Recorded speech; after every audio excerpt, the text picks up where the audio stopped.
সদস্য আমাদের শ্রদ্ধাভাজন নেতা জনাব মোবারক হোসেন।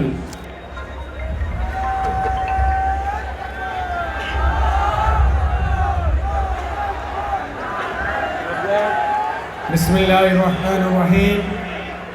আলহামদুলিল্লাহি রাব্বিল আলামিন ওয়াসসালাতু ওয়াসসালামু আলা মুহাম্মাদিন নবিয়্যিল কারীম ওয়া আলা আলিহি ওয়া সাহবিহি আজমাইন। লক্ষ্মীপুর জেলায় আয়োজিত আজকের এই গণসমাবেশের সম্মানিত সভাপতি, বাংলাদেশ জামাত ইসলামীর কেন্দ্রীয় মজলিসে শূরার অন্যতম সদস্য, লক্ষ্মীপুর জেলার সংগ্রামী আমির জননেতা জনাব মাস্টার রুহুল আমিন ভূঁইয়া, প্রধান অতিথি বিশ্ব ইসলামী আন্দোলনের অন্যতম নেতা, 18 কোটি মানুষের নন্দিত নেতা, সফল বাংলাদেশ গড়ার কারিগর, ইনসাফপূর্ণ একটি সমাজ তৈরির কারিগর, বাংলাদেশ জামাত ইসলামীর সম্মানিত আমির মহতারাম ডাক্তার শফিকুর রহমান, উপস্থিত আছেন কেন্দ্রীয় সহকারী সেক্রেটারি জেনারেল জনাব এটিএম মাসুম সহ কেন্দ্রীয় নেতৃবৃন্দ, আমার সামনে সমবেত ভাইরা, আসসালামু আলাইকুম ওয়া রাহমাতুল্লাহি ওয়া বারাকাতুহু। আপনাদেরকে আন্তরিক মোবারকবাদ জানাই যে আপনারা কাঠফাটার রোদের মাঝেও অত্যন্ত সুশৃঙ্খলভাবে আমিরে জামাতের বক্তব্য শোনার জন্য আপনারা বসে পড়েছেন।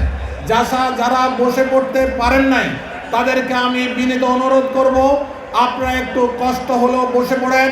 দেখবেন কত সুন্দর বক্তব্য আমাদের আমিরে জামাত দেয় এবং একটি সুশৃঙ্খল সুন্দর পরিবেশ তৈরি হয়, যেটা সারা জাতি এবং বিশ্ব দেখবে। আমি এই জন্য অনুরোধ জানাচ্ছি যারা পিছনে আছেন তারা একটু বসে পড়েন। সম্মানিত ভাইরা, 24-এর গণ আন্দোলনের পরে বাংলাদেশ জামাত ইসলামীর আমির ডাক্তার শফিকুর রহমান সারা বাংলাদেশের মানুষের কাছে একটি স্লোগান নিয়ে আবির্ভূত হয়েছিলেন যে আমরা একটি ইনসাফপূর্ণ সমাজ কায়েম করতে চাই, আমরা একটা কোরআনের সমাজ কায়েম করতে চাই। সারা দেশের মানুষ আমিরে জামাতকে অত্যন্ত শ্রদ্ধার সাথে বিনয়ের সাথে বলছে, রাহবার সিফা সালার, আপনি সামনের দিকে এগিয়ে চলেন। এই জাতি আপনাকে আগামীতে সংসদে দেখতে চায়, রাষ্ট্রীয় ক্ষমতা দেখতে চায়, ইনসাফপূর্ণ একটি সমাজের কারিগর হিসেবে দেখতে চায়।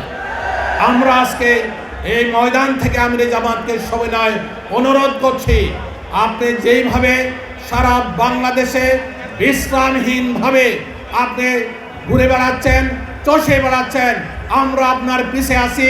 আপনি থামবেন না, আপনি এগিয়ে চলেন আনটিল এন্ড আনলেস, যতক্ষণ পর্যন্ত না বাংলাদেশে এক ইনসাফপূর্ণ সমাজ ব্যবস্থা কায়েম হবে। সম্মানিত ভাইরা, 24-এর গণ আন্দোলনের পরে আমরা মনে করেছিলাম এই সরকার একটি সুন্দর পরিবেশ তৈরি করতে পারবে, কারণ আমরা দেখছি এখনো চাঁদাবাজি বন্ধ হয়নি, এখনো টেন্ডারবাজি বন্ধ হয়নি, এখনো লুটতরাজ বন্ধ হয়নি। আমরা এই সরকারকে বলতে চাই, কারা এই কাজ করছে নিশ্চয়ই আপনারা জানেন, অতি সত্বর তাদের ব্যাপারে আইনি পদক্ষেপ গ্রহণ করেন। সম্মানিত প্রিয় এলাকাবাসী, লক্ষ্মীপুরবাসী, দুটি কথাই আজকে আমি বলবো, আমার বিশ্বাস আমিরে জামাতও বলবে। আমরা এই সরকারকে পূর্বান্নে জানিয়ে দিয়েছিলাম, আমরা জাতীয় সংসদ নির্বাচনের আগে আমরা লোকাল গভর্নমেন্ট ইলেকশন আমরা চাই। আপনাকে একমত কিনা বলেন? আরেকটি বিষয় আমি আপনাদের কাছে জানতে চাই, সেটা হলো বাংলাদেশ জামাত ইসলামী 10 দফা কর্মসূচি দিয়েছিল সংস্কারের জন্য।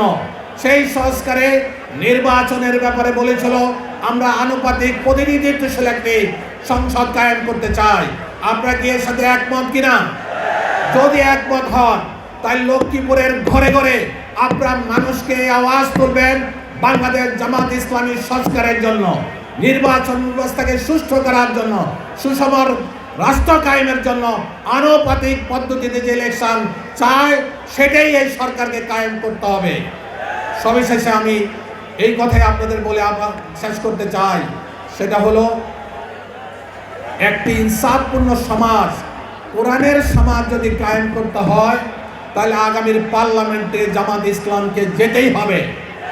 জামাত ইসলাম সেই জন্য প্রস্তুত। আপনারা প্রস্তুত কিনা বলেন?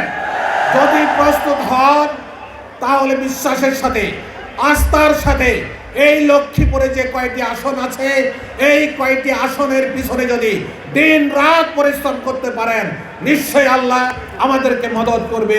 সেই আশা ব্যক্ত করেই আমি আমার বক্তব্য শেষ করছি। আসসালামু আলাইকুম ওয়া রাহমাতুল্লাহি ওয়া বারাকাতুহু।